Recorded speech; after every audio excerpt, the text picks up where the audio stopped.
Okay, it's time for the next A to Z. This time it is Azir, the Emperor of the Sands, one of my personal favorite champions, two of my favorite champions right in a row. But this guy I can't play for shit. To be truthful, I actually have very little to talk about him, really. So, damage is magic. His style is actually, yes, like very split. It is slightly more auto attack oriented because of reasons that we will discuss. Yes, he is more offensive than anything else.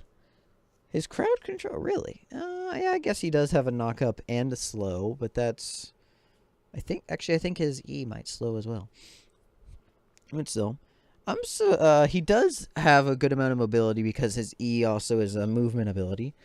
But the only thing I don't think I fully agree with is his defense, because his E also does give him a shield, and I guess like a single shield might not be enough to give him that second point in defense. Maybe it's like just under, but still. I'd say it's a decent sized shield, but it doesn't always happen, only if he hits the target. Okay. And now he doesn't really have any utility. Azir was a mortal emperor of Shrima in a far distant age, a proud man who stood at the cusp of immortality. His herbs saw him betrayed and murdered at the moment of his greatest triumph, and now, millennia later, he has been reborn as an ascended being of immense power. With his buried city risen from the sand, Azir seeks to restore Shrima to its former glory. So, yeah, now I actually read, like, the whole, like, paragraphs of that lore, but in the before, like, this is just the short version. But, like, before, it was, like, him and Azir, or not him and Azir, him and Xerath. And then Xerath betrayed him, and then Xerath, because of how he betrayed him, like, destroyed all of Shrima.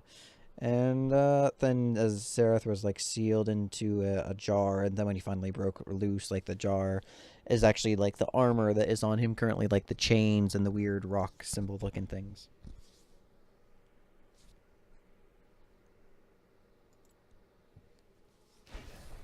There's Xerath now. Like, Xerath is actually just normally just fully blue, but that's, like, the pieces of the jar that are, like, on him, like, on his body now. But that's, yeah. Okay, so his passive is Shurima's Legacy. Azir can summon the Disc of the Sun. Why not just... It's the Sun Disc and literally everything else except for his passive, which apparently it's Disc of the Sun. Disc of the Sun from the ruins of allied or enemy turrets. Except for it will not do whatever the heck it's called, like inhib turrets or any like turret inside of an enemy or your. I think you can do it inside of your base, but you can't do it inside of an enemy base. Conquering Sands. Azir sends all sand soldiers towards a location in. Okay, let's do his W first, just so you guys understand. Arise. Azir summons a sand soldier to attack nearby targets for him, replacing his basic attack against targets within the soldier's range. The attack deal magic damage to enemies in a line. Arise also passively grants attack speed to Azir and his sand soldiers. Okay. Conquering Sands. Azir sends all sand soldiers towards a location.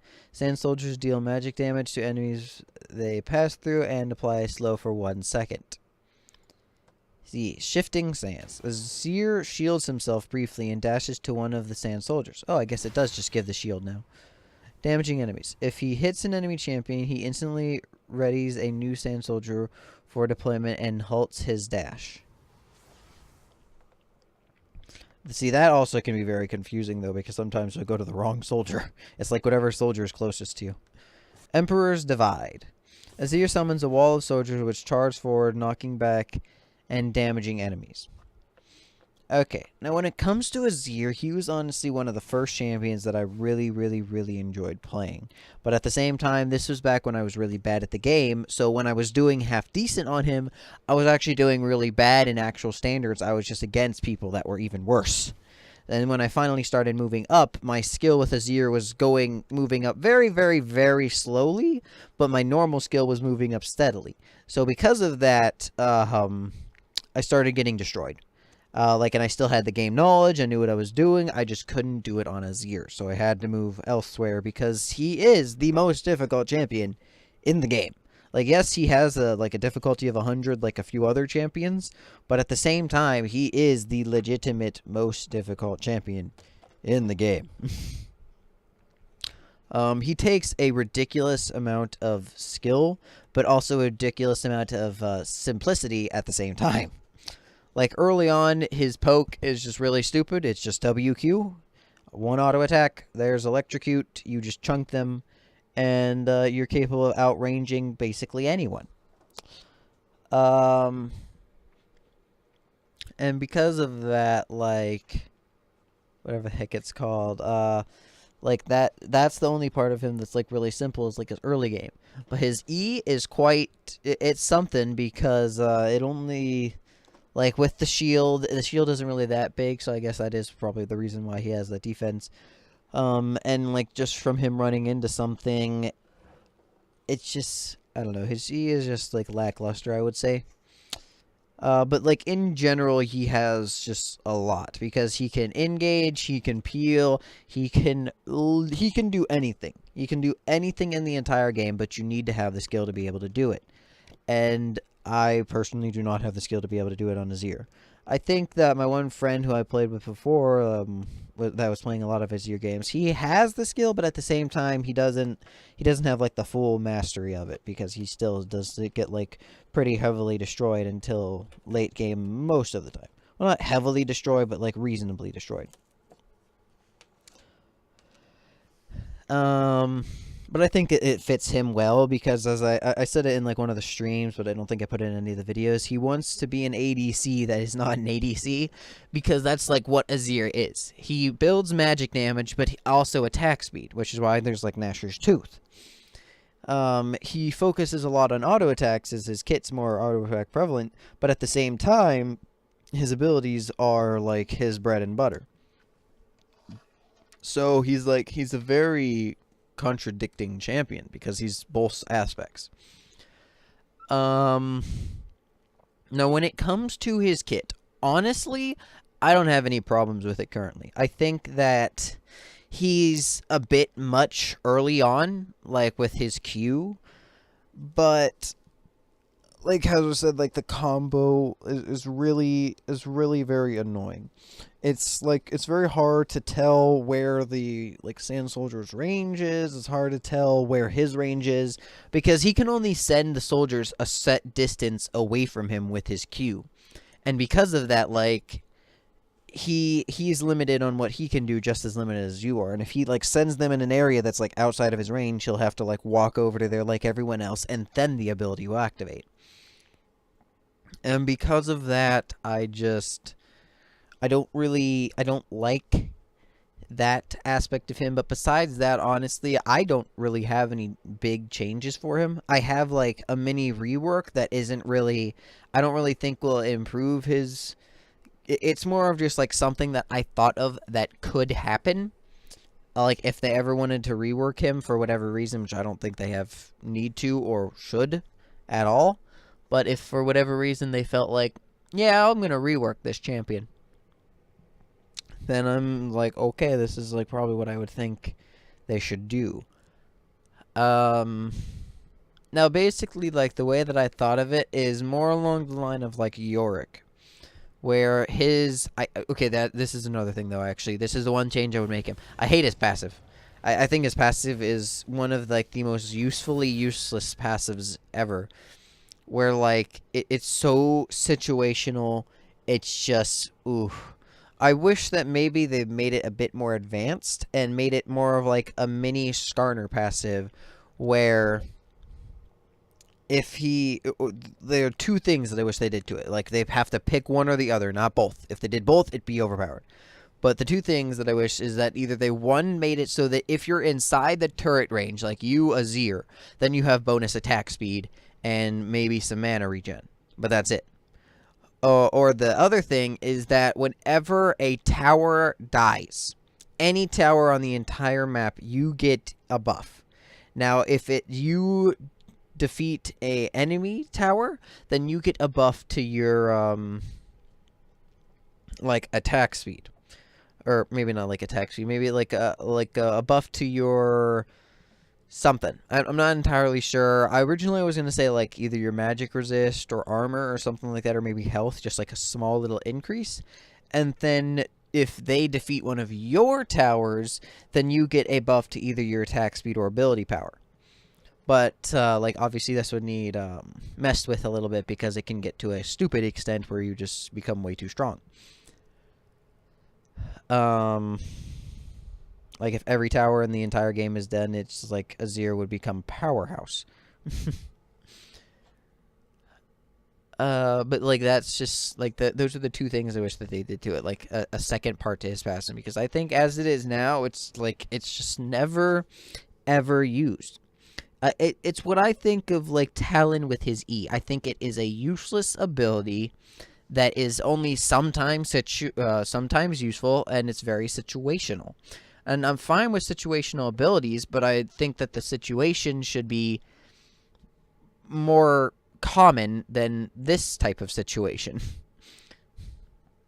And like that you can use it, and like it's best used situationally, but that you can use it other times as well. Such as, like, as I was saying with, like, usually you use it just to kind of, like, defend your base or your tower, or to keep the minions pushed up. If you use it on one of their towers, you can do it in, like, the middle of a fight if it's in lane, and just get that tower in there. But even then, like, it takes time to place, so, like, while you're placing it, they can be jumping on your face and killing you.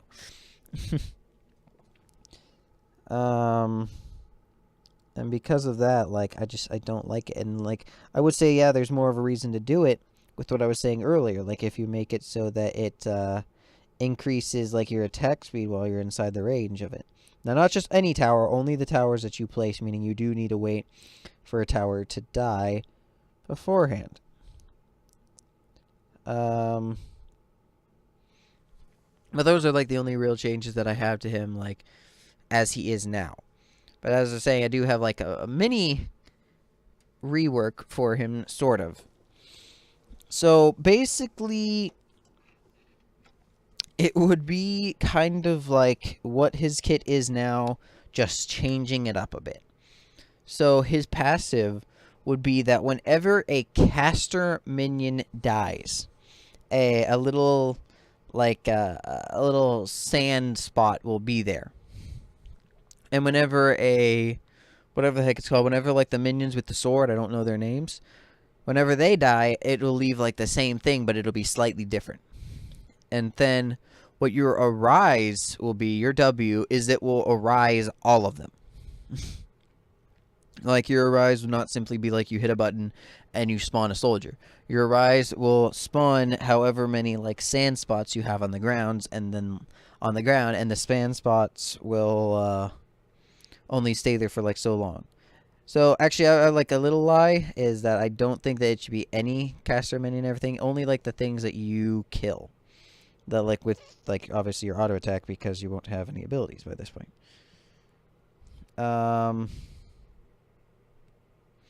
But, yes. And it will only, like, only the stand spot will only stay there for, like, a good, I don't know, however many seconds, like 10, 15 maybe.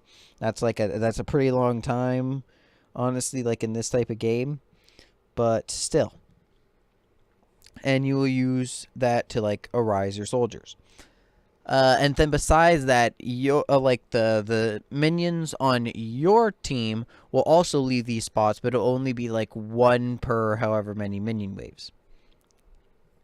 Okay, and you'll arise all the sand spots in a set area in the circle around you. Now, upon this happening, you will have, like, a few options. The soldiers will be different, as I said. The caster minions, upon them dying, they will leave, like, a spear and, like, a little sand spot. Whenever the sword minions die, they will leave a little shield in a sand spot. So whenever you, like, bring this up, it will cause them to be like the shield minions that are in your ult, like these type of guys, the soldiers that have a shield. And then like the guys that were the casting minions will be these type of guys that have a spear. Now, because of this, upon using your Q, you will only send the spear minions. And any minion that has a spear. Oh, and by the way, for jungle monsters, it will create a spear and sword monster. Same with Baron and Dragon. And same with cannon minions. Cannon minions will also create both a spear and a shield minion. So upon doing that, your whatever the heck it's called, like that, his passive would be, as I said, like those would be created. Then his W Arise. Actually, that would just be like the passive on his W. I don't know what I'm thinking. And then his W Arise will be the active arising them. His Q would only shoot the speared minions. And those guys would be based off of your attack and like so on and so forth. And then they would go off of your attack speed. They'd each time, like upon being sent in a direction, is what would increase your attack speed instead of like your W as it is like now. Whenever you create one, that is what gives you attack speed.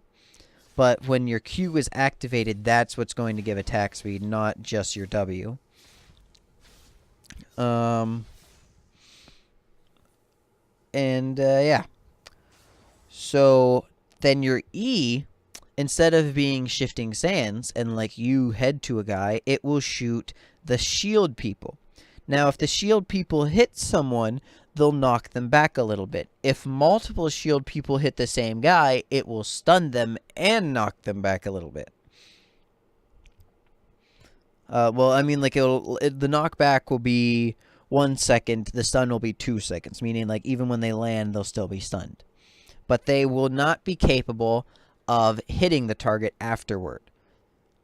Where like the fun comes is that you will be able to reactivate your E, not your Q. Like the E that sends the sand soldiers, you'll be able to reactivate it within a set amount of time, which will then be what shifting sands used to be, and you will head to the nearest shield soldier. Now, and you'll get like the shield and all. And if you actually like run into a target, then it will like reapply either the knock-up or the stun. I don't really know which one. That would be really on League, whatever they want to do. I'm very good at making things complicated, as these kits like really tell. So that's like what would be your E. Now, if, as I was saying like before, the guys that have both the cannon minions and like the jungle monster and all that produce spear and shield minions, sand soldiers, both your Q and your E would activate them.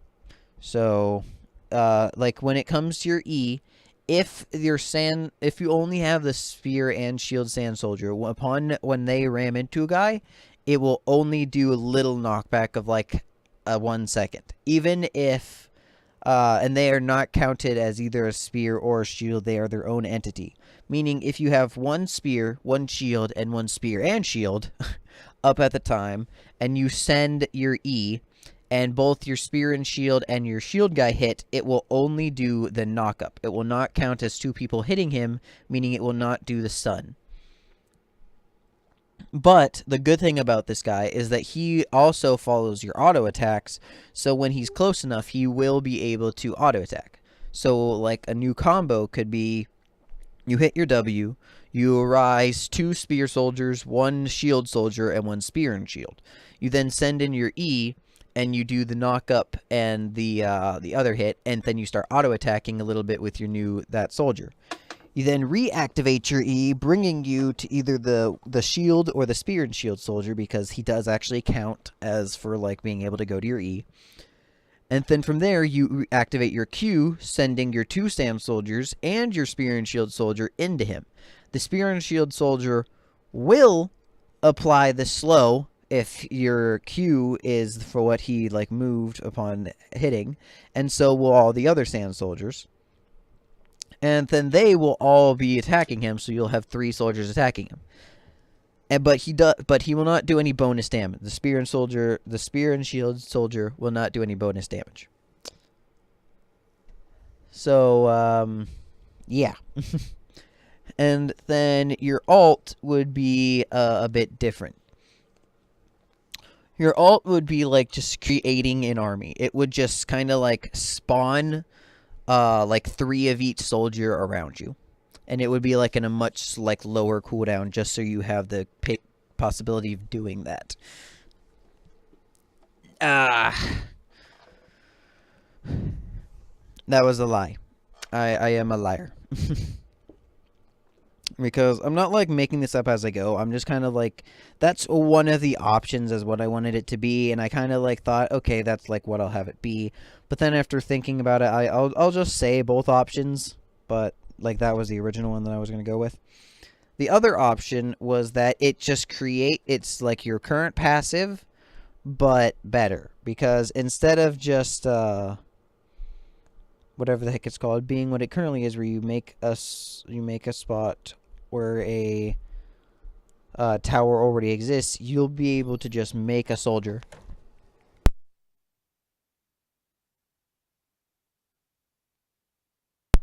You'll be able to just flat out make a soldier wherever. Or not make a soldier, make a tower wherever. And like, yeah, that might be a bit strong, but at the same time, like, it would be very, very useful. And it wouldn't give like either of the buffs that I was saying earlier. It wouldn't increase if his attack speed or his mana regen or anything like that, like what I was saying with Skarner. And it wouldn't increase his like defensive or defenses either.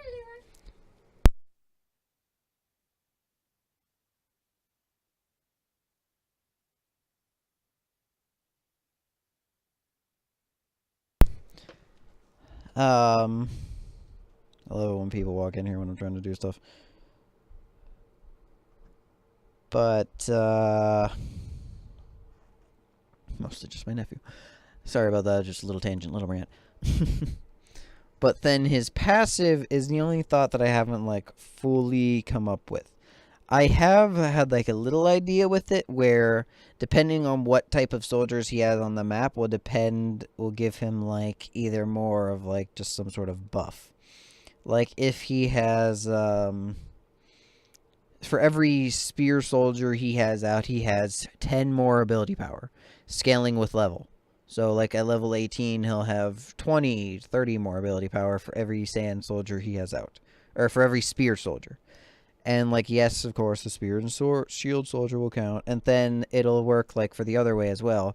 For every shield soldier he has out, it will give however many mana or like health or mana, or not mana regen. Why can I not think of the name? Magic resist or armor. And like that's just like the mini rework that I came up with him. That would, I think it would be more difficult and like less difficult with what his current kit is right now. Probably more difficult than it is less difficult, but still. But that is like, that's all it really is. It's just like a little rework that I thought of. It's not, it doesn't need to be done or anything like that, but I just think that it is like just a cool idea.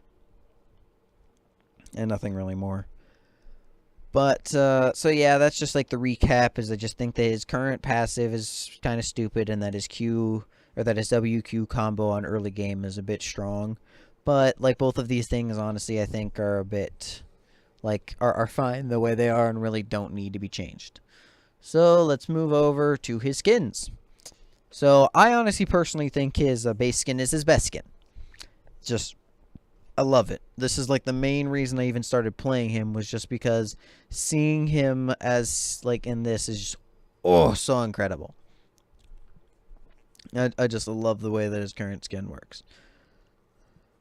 Then he has his Galactic Azir, which I think is cool, but I wish that they like had it like more galaxy kind of oriented, whereas if he like had a little like chess piece that showed like a galaxy or something in it. I wish his spear was just like a bit more sci-fi. I'm taking...